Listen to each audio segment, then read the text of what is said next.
الحمدللہ والصلاۃ والسلام علی رسول اللہ صلی اللہ علیہ وسلم۔ ایک دن حضور نبی کریم صلی اللہ علیہ وآلہ وسلم باہر تشریف لائے اور فرمایا کہ اللہ تعالیٰ نے آپ کی ایک ایسی نماز کے ذریعے سے امداد کی ہے جو کہ سرخ اونٹوں سے زیادہ بہتر ہے۔ فرمایا کہ وہ نماز عشاء اور طلوع فجر کے درمیان ہے، یعنی کہ بہت ہی اہم فضیلت والی نماز ہے۔ وہ کون سی نماز ہے؟ وہ نماز وتر ہے۔ تو آج کی ویڈیو آپ نے دھیان سے سننی اور دیکھنی ہے کہ اس میں آپ کو وتر کی رکعات کتنی ہیں اور ان رکعات میں کون کون سی صورتیں پڑھنی ہیں اور دعائے قنوت وتر کی کس رکعت میں پڑھنا ہے، اور اگر دعائے قنوت بھول جائے تو اس کا مداوع کس طرح کرنا ہے، اور اس کے علاوہ آخر میں ایک ایسا عمل بتایا جائے گا کہ جس کی برکت سے زندگی بھر آپ کے دانت میں درد نہیں ہوگا۔ تو آپ نے غور سے ویڈیو دیکھنی ہے۔ تو وتر کا درجہ شریعت میں واجب کا ہے، اور واجب اور فرض یہ دونوں قریب قریب ہیں۔ جو حکم فرض کا ہے وہی حکم واجب کا ہے۔ اگر فرض رہ جائے تو یہ بہت بڑا گناہ ہوتا ہے، اس کی قضا کرنی پڑتی ہے۔ اگر واجب رہ جائے تو اس کی بھی قضا کی جاتی ہے۔ تو وتر یہ واجب ہے۔ اگر آپ کی نماز قضا ہو گئی، کسی وجہ سے نماز رہ گئی، تو جب بھی آپ اس کی قضا کریں گے تو وتر بھی ساتھ پڑھیں گے۔ تو اس طرح اس کے ساتھ ساتھ ضمناً قضا نماز کا بھی آپ کو حکم ہے کہ آپ نے ویڈیو بہت ہی غور سے سننی اور دیکھنی ہے کہ اس کی اہمیت آپ سے اس کا اندازہ لگائیں کہ جب آپ دین کا ایک مسئلہ سیکھیں گے تو آپ کو 1000 نفل سے زیادہ کا ثواب اللہ تعالیٰ عطا فرماتے ہیں۔ تو جب بھی آپ کی نماز قضا ہو جائے، کوئی بھی نماز قضا ہو، تو اس قضا شدہ نماز کی آپ نے صرف فرض ادا کرنے ہیں۔ مثلا ظہر کی نماز قضا ہو گئی ہے تو ظہر کی آپ نے سنت اور نفل وہ نہیں پڑھنی، بلکہ صرف 4 رکعت نماز فرض اس کی قضا کرنی ہے۔ اسی طرح عصر کی نماز قضا ہو جائے تو اس کے بھی صرف 4 فرض ہی ادا کرنے ہیں، قضا کے طور پر آپ نے پڑھنے ہیں۔ اسی طرح اگر عشاء کی نماز قضا ہو جائے تو 4 فرض پڑھنے ہیں اور اس کے ساتھ 3 رکعت نماز وتر اس کو بھی پڑھنا ہے، اس کی بھی قضا کرنی ہے۔ تو اسی طرح اگر سفر کے دوران آپ کی نماز قضا ہو جاتی ہے، کوئی بھی نماز ظہر ہے، عصر ہے، مغرب کوئی بھی، تو اس کی جب آپ قضا کریں گے تو قصر والی قضا پڑھنی ہے، یعنی کہ قصر کی نماز آدھی ہوتی ہے، 4 فرض ہیں تو 2 پڑھنے ہیں، تو اسی طرح 3 فرض مغرب کے پڑھنے ہیں، وہ 3 ہی پڑھنے ہیں۔ اسی طرح عشاء کی اگر نماز قضا ہوگی سفر میں تو پھر 2 فرض پڑھنے ہیں اور اس کے ساتھ 3 وتر اس کی بھی قضا کرنی ہے۔ اس کی تفصیلاً انشاءاللہ الگ کسی ویڈیو میں وہ تفصیلاً بتایا جائے گا کہ قضا نماز کس طرح کرنی ہے، اس کا کیا طریقہ ہے۔ تو 3 رکعت نماز وتر، پہلی رکعت میں آپ نے ثنا پڑھنی ہے، پھر سورہ فاتحہ، پھر سورت ملانی ہے، 1 رکعت پڑھنی ہے، پھر دوسری رکعت میں بھی ثنا کے بعد فاتحہ کے بعد سورت ملانی ہے اور 2 رکعتیں پڑھنی ہے، عبد الرسول کے بعد کھڑا ہو جانا ہے۔ تیسری رکعت پھر سورہ فاتحہ سے شروع کرنی ہے، بسم اللہ پڑھنی ہے، سورہ فاتحہ اور سورت ملانی ہے۔ تو اب رکوع نہیں کرنا۔ حضور نبی کریم صلی اللہ علیہ وسلم رکوع سے پہلے قنوت پڑھا کرتے تھے وتر میں، تو آپ نے رکوع نہیں کرنا۔ رکوع سے پہلے اللہ اکبر کانوں تک ہاتھ اٹھا کر آپ نے ہاتھ باندھ لینے ہیں، پھر اس میں آپ نے دعائے قنوت پڑھنی ہے۔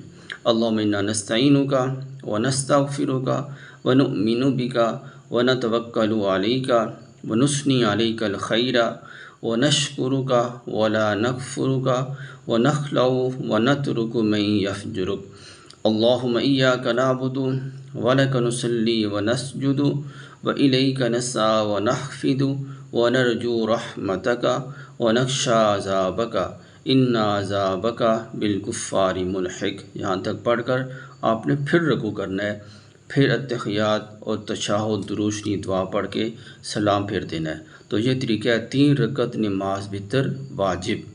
پہلی رکعت میں ثنا پڑھ کے سورہ فاتحہ سورت ملانی ہے، اور اسی طرح دوسری رکعت میں بھی سورہ فاتحہ سورت ملانی ہے، تیسری رکعت میں بھی سورہ فاتحہ اور سورت ملانی ہے۔ رکوع سے پہلے دعائے قنوت پڑھنا ہے۔ وتر کی 3 رکعات میں سورۃ فاتحہ اور سورت ملانی ہے تینوں رکعتوں میں۔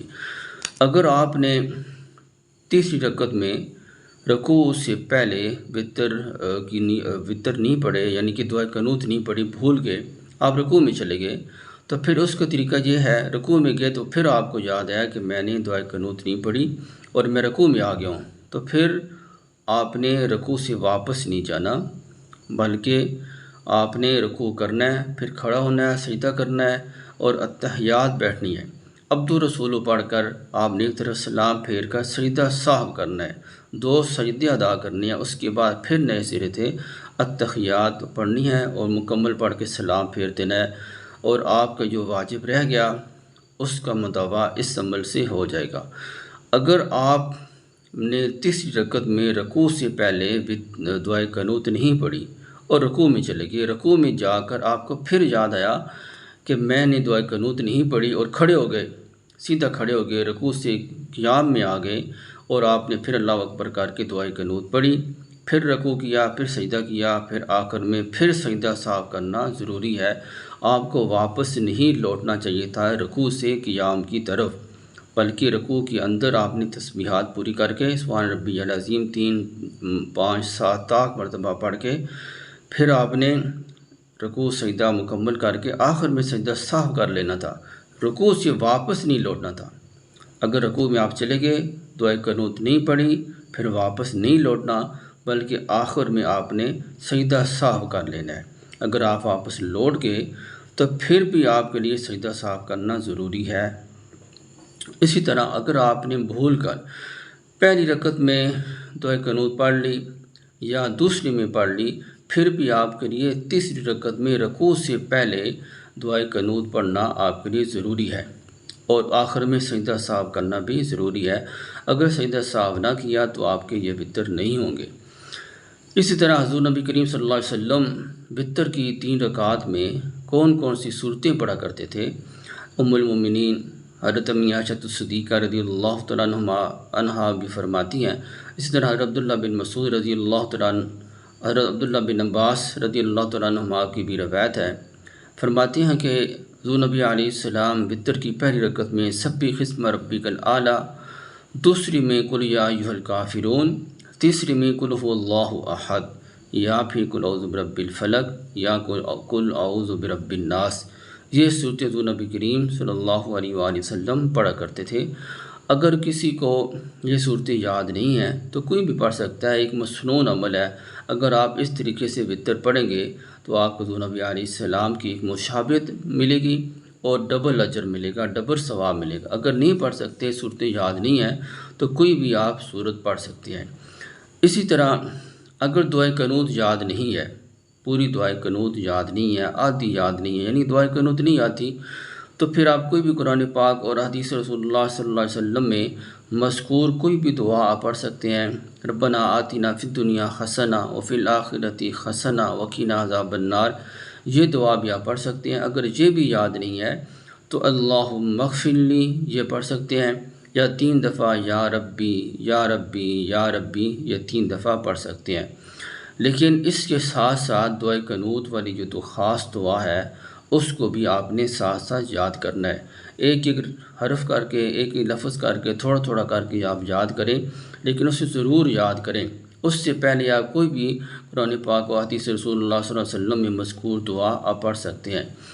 اس کے علاوہ انتہائی اہم اور خاص عمل جو کہ دانت کے درد کا علاج ہے، بڑا مجرب ہے اور لوگوں نے اس پر عمل بھی کیا، ایک تجربہ شدہ بات ہے کہ آپ کے دانت میں درد کبھی بھی نہیں ہوگا۔ اس عمل کی برکت سے دانت کو کیڑا لگ جائے گا، دانت ختم ہو جائیں گے، لیکن درد نہیں ہوگا۔ حالانکہ دانت کا درد انتہائی شدید ہوتا ہے، تو وہ عمل یہ ہے کہ جو کہ اللہ والوں کا اور اہل اللہ کا، شیوخ کا ایک عمل ہے کہ وطر کی پہلی رکعت میں آپ نے اذا جاء نصر اللہ پڑھنی ہے، اور دوسری رکعت میں تبت یدا پڑھنی ہے، اور تیسرے میں قل ھو اللہ احد، یہ 3 صورتیں اکٹھی ہیں تیسرے پارے میں آخر میں۔ یہ 3 صورتیں وطر کی 3 رکعات میں پڑھنی ہیں، پہلی میں اذا جاء نصر اللہ، دوسری میں تبت یدا، تیسری میں قل ھو اللہ احد۔ اگر آپ سے بھول ہو گئی، ایک رکعت میں آپ نے اذا جاء نصر اللہ پڑھی، دوسری میں آپ بھول گئے کوئی اور پڑھ لی، تو پھر اس کا بھی حل اللہ والوں نے بتایا کہ پھر آپ ایسے کریں کہ 2 رکعت پڑھ لیں، سجدہ صاحب کر لیں، اور اس کے بعد پھر نئے سرے سے وتر پڑھیں، پھر آپ کو کبھی بھی شیطان نہیں بلائے گا، آپ کے ایک معمول بن جائے گا، ہمیشہ آپ اسی طرح سے وتر کی 3 رکعات میں یہ تینوں صورتیں اسی ترتیب سے پڑھا کریں گے۔ اللہ تعالیٰ اس کی برکت سے زندگی بھر آپ کو دانت کے طرز سے محفوظ رکھیں گے۔ دعا ہے کہ اللہ تعالیٰ توفیق عمل نصیب فرمائے۔